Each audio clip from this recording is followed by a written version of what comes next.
he was like, I love both of these guys. I trust them. They're going to build something awesome. I don't know what it is. We didn't even have a slide deck to show him. We didn't have a product to show him. We didn't have a slide deck to show him. And we walked out of that meeting 45 minutes later with a term sheet from him. But I would say that's not a typical experience. This is why I say so much of it is, and I have gone through the experience of like the grind of pitching. And the one thing I will say consistently that works across any stage is, do you have customers who love you and are willing to say that to other people? Or do you have referenceable customers, right?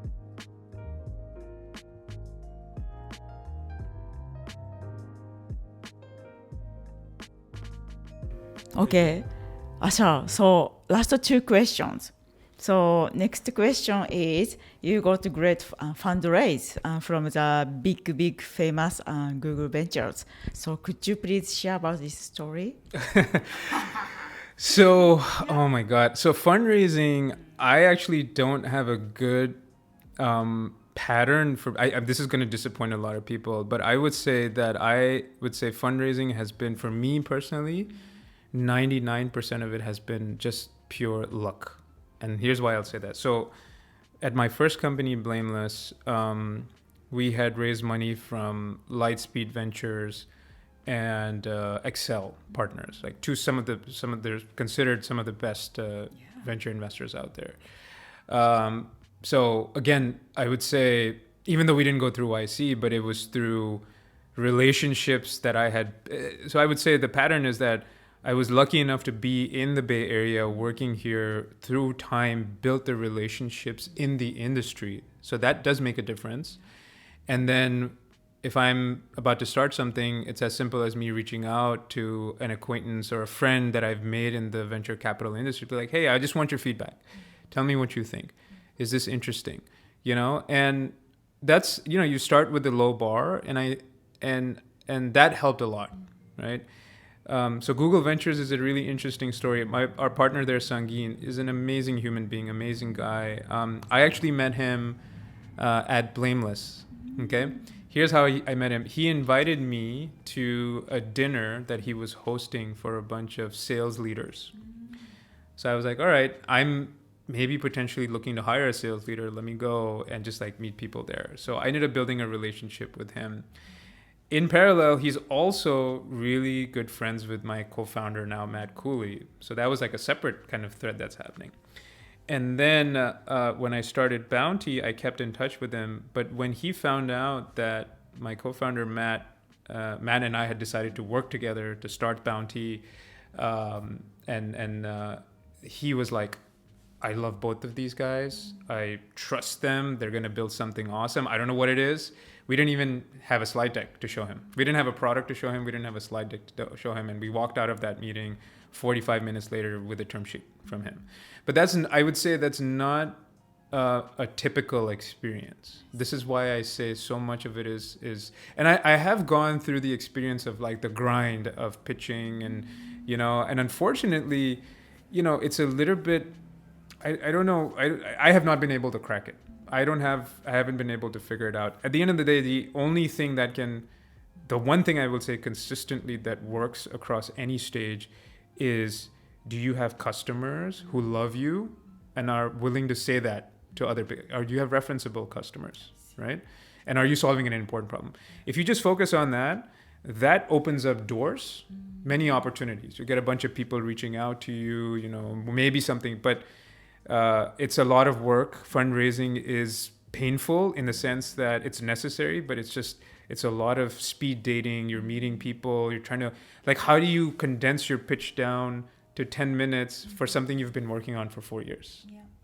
Right? That's hard. And it's also emotionally taxing. So again, I would say we've been fortunate, very lucky. But at the end of the common thread is, stay focused on your the pain that you're solving for. Can you get real customers? Can you get some early traction? A few people that are willing to be referenceable for you, and then just see what happens. Just fire a bunch of shots. Talk to as many investors as you can. I see. Yeah. I wonder if you work from, for example, New York or totally other states, not this Bay Area, maybe different result. Because you fostered your great community and you helped a lot. First, as you mentioned, like dot, Yes, dot, yes, and then made yes, exactly. line. So I would say exactly again, like that's why I hesitate to kind of paint a picture that, oh, it's going to be success for everyone. You just have to work really hard. I don't believe in that story because so much of what ends up happening is out of your control. Like, so I just happen to be right place, right time, right connections, making the right connections, putting the effort into building the relationships, respecting the relationship is really important, right? It's not always possible, but so those are the kinds of things that pay off. It's not easy to do it in other places, right? So I would say New York is a good one, but even there, it's not the same as the Bay Area. It's not still pretty dramatically different. I think the other thing that's happening is now a lot of funds are focusing on domain specificity. So if you happen to be a really deep domain expert today, let's say you're like the best neurosurgeon that is partnering with, a biomedical engineer to start, a new kind of devices company, that is going to play a bigger factor in sort of funding you as an early stage startup than, because again, I also don't blame the investors because they're getting hundreds, maybe thousands of pitches, right? So how are they going to pattern match or anti-pattern match? They're looking for anti-patterns, right? Like, 9 out of 10 these look this 1 out of 10 looks really interesting. So going back to what I was saying, there's domain specificity can be helpful at the regional level, right? So, I would say obviously Bay Area let's take Bay Area, New York, and put them aside for. So New York, there's a lot of fintech, right? So a lot of fintech money, a lot of fintech expertise. Obviously now there's a lot of just general tech expertise out there, but a lot of, for example, what's the word I'm looking for? Health tech or med tech funds are not based in the Bay, right? You'll find them out in Seattle or other parts of the country. Construction tech, for example, you'll find a bunch of VC funds that are out there, right? So that is kind of one thing that I think is to think about and consider. That is kind of region specific. Obviously, then we talk about like what's going on in Europe. Obviously there's a lot of activity happening outside of the United States. That's also important. I mean, Japan itself. We actually have a Japanese investor, MSNAD. MSNAD Ventures is an investor in our company. They're amazing partners. So there's a lot of opportunity outside as well. But the reality is, I'm just reflecting back on what I'm saying is like, again, I've only been here and I've only raised primarily, like the majority of what I've raised has been here, and there's obviously pockets from other parts of the world or stuff like that. So most of it's a, kind of like a domino effect, and there's just a network effect that's here that is hard to replicate outside of that. So that's why I think a lot of common advice that you see from Y Combinator, it used to be, I don't know if they're giving the same advice these days, like move to the Bay, come here.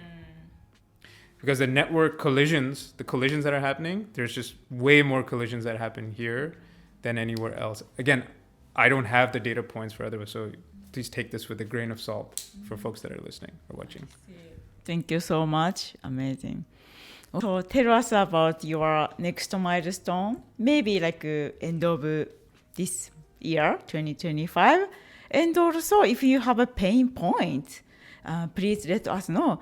Maybe I can help you, or our audience also could help you. Yeah, of course. So milestone, I would say with this new launch of our product, our biggest milestone right now. So we just launched this product. It's called Bounti Video Tour. Allows you to take pictures. We made it really easy for people to go and buy for a very cheap price, right? Because we said, hey, we're gonna absorb the cost for now, but because we want to go and dominate the market. So I think for us, between now and the end of the year, it's really all going to be about showing this hockey stick growth in terms of usage of our product and users. So that's the big focus. And I think that will either trigger a new fundraise for us, which would be great. But I think also the dynamics of starting a company, an AI company these days the expectations and the dynamics have changed. The cost of building has gone down to almost zero. It's just the cost of a computer and running Cursor, or some other tool on it. So the expectation is that you can achieve the same results with a lot fewer people than what you used to have. In fact, you might even be able to get to a point really early on in your journey where you don't need to fundraise. Your business funds itself. I would love to be in that position. I would love to be in a position where by the end of the year, our business is funding itself, right? That would be and that would be, we hit a certain usage milestone, a certain revenue milestone, and, our headcount has stayed flat. We're not growing our headcount, and, the business is running itself. That would be an amazing, amazing outcome for us. I would love that. I don't know if that's going to be possible. We'll see. And then fundraising becomes kind of an optional thing versus a necessary thing, right? That's what I would love. And sorry, your second question, Kari, was? Pain point. If you have, we wish we could just improve or hiring or whatever. Yeah, I would say, let me think. Hiring, for me, the biggest pain point is it's not building building a product, building technology. That's not a pain point anymore. Is it recruiting? Because we're going to stay flat. We have a pretty phenomenal team, that's based in Poland, out here, team in Pakistan as well, like amazing set of people. That's not a problem. I would say we have some of the best go-to-market, seasoned go-to-market folks on our team. So we're very lucky and fortunate to be in that position. I would say for me, the biggest pain that I keep thinking about, this is what I told my team at the end of last year. I'm like, let's assume, this is how we're going to operate. Let's assume that every 6 hours, there is a new competitor that's coming to market. Because that's the reality. It's like, so that's what keeps me up at night. It's like, you may have a lead now. Will I have this lead in 2 weeks? Probably not, right? So I don't know the solution to that problem. I don't know how you build and maintain and keep moats. I don't think there's one moat anymore. Maybe it's a combination of moats. If people have ideas or thoughts, your viewers have thoughts on this, I'd love to hear them. Which is like, can you build compounding small moats versus like one big the technology moat, in my opinion, is gone in software, frankly. So that's kind of something that I think about that keeps me up at night. It's like, so I would love that anxiety to go away. And obviously if you think about it and solve that for me, you've solved it for yourself as well. So, but yeah, that would be the one thing. Yeah. Thank you so much. The 3 key takeaways from the conversation with Ashar, part 2. 1. Fundraising often comes from relationships, not decks. Ashar's Google Ventures story shows the power of relationships. He and his co-founder walked out of a 45-minute meeting with a term sheet, without pitch deck or product demo. He credits these 2 years of building trust in the Bay Area, reminding founders that fundraising often comes down to timing, networks, and credibility, not just the perfect pitch. 2. Customers are the best fundraising tool. Despite describing fundraising as 99% luck, Ashar emphasizes that one consistent factor always matters: having real referenceable customers who love your product.